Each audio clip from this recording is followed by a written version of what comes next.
काळ राहील ह्याच्याबद्दल पण एकदा कधीतरी लेख त्यांनी सामनामध्ये लिहावा. कुठल्या काँग्रेसच्या मोठ्या नेत्याबद्दल दिल्लीमध्ये त्याच्या वाटाघाटी सुरू आहेत प्रवेशासाठी. कारण का आता पुढच्या वेळी खासदार काही उभाटामधून शक्य होत नाहीये आणि म्हणून दुसऱ्यांच्या घरात डोकवण्यापेक्षा, दुसऱ्यांच्या बारशावर जाऊन प्रसाद खाण्यापेक्षा स्वतःच्या पक्षाची लायकी आणि स्वतःच्या पक्षामध्ये स्वतःचं स्थान आणि स्वतःच्या मालकाच्या पक्षामध्ये अजून किती काळ राहणार याबद्दल थोडा संजय राजाराम राऊतनी महाराष्ट्राला आता उत्तर दिलं पाहिजे.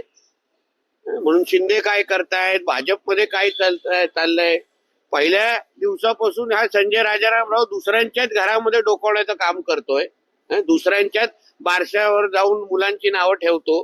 स्वतः कधीतरी काहीतरी इतिहास घडवावा. तुम्हाला असं म्हणायचं की उभाटात फुटीच्या उंबरठ्यावर आहेत, त्यातलेच काही लोक तुमच्या संपर्कात आहेत? माझ्यापेक्षा आता उभाटामध्ये असलेली जी अस्वस्थ आहे पण आहे ना, ती तुम्ही कधीतरी मातोश्रीमध्ये जाऊन विचारा.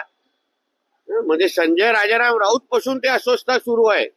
म्हणजे दुसरं तर सोडा, हे जे काही सामनाचे सोकॉल्ड कार्यकारी संपादक आहेत हे किती काळ आता उभाटामध्ये राहतील हे आता तुम्ही दिवस मोजा. आता जेव्हा मुख्यमंत्री पद न मिळाल्याने एकनाथ शिंदे मनाने कोलमडलेले आहेत, अस्वस्थ आहेत, असंही त्या सामनाच्या संपादकीय मुखपत्रात. मुख्यमंत्री पद न मिळालं एकनाथ शिंदेचं काय होतंय किंवा दुसऱ्यांच्या घरात काय होतं पेक्षा मातोश्रीमध्ये मुख्यमंत्री पद न मिळाल्यामुळे किती लिंबू फोडले जात आहेत, किती काळाची दादू केली जाते आहे, किती उपवास ठेवले जात आहेत याबद्दल पण थोडं लेख लिहा ना.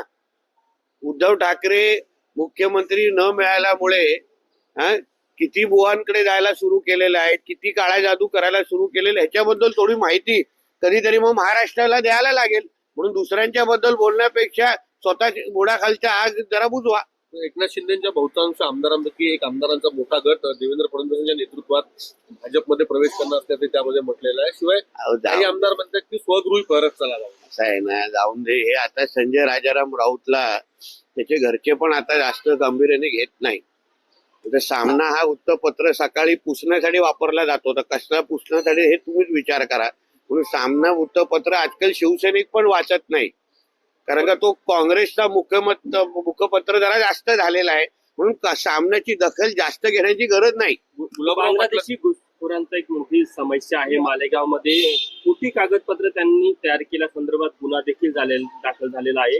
राज्य सरकार म्हणून या संपूर्ण प्रकरणासंदर्भात राज्य सरकारची कशी भूमिका असणार आहे, जास्तीत जास्त संख्येने कारवाई करण्यासंदर्भात काही धोरण? बघा, पहिल्याच भाषणामध्ये सन्मान्य मुख्यमंत्री देवेंद्र फडणवीस साहेबांनी बांगलादेशी आणि रोहिंग्या मुसलमानांसंदर्भात अतिशय स्पष्ट आणि टोकाची भूमिका घेतलेली आहे.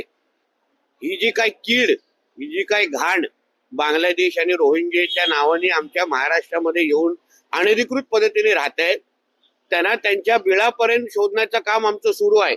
नुसतं फक्त त्यांना पकडायचं नाही, पण त्यांना आणणारे लोक कोण आहेत, त्यांचे बाप आणि अब्बा कोण बसलेले आहेत, या सगळ्यांवर आमचं लक्ष आहे. तुम्हाला येणाऱ्या काळामध्ये एकही बांगलादेशी रोहिंगा मुसलमान हा आमच्या महाराष्ट्रामध्ये दिसणार नाही.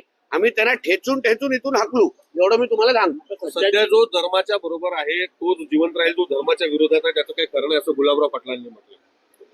अतिशय धर्माच्या बरोबर ना, अतिशय योग्य आहे. धर्माच्या विरोधात गेल्यानंतर काय होतं याचं उत्तम उदाहरण उद्धव ठाकरे आहे. त्याला स्वतःचा धर्म माहित नाही, त्याचा राजकीय धर्मांतर झालेला आहे.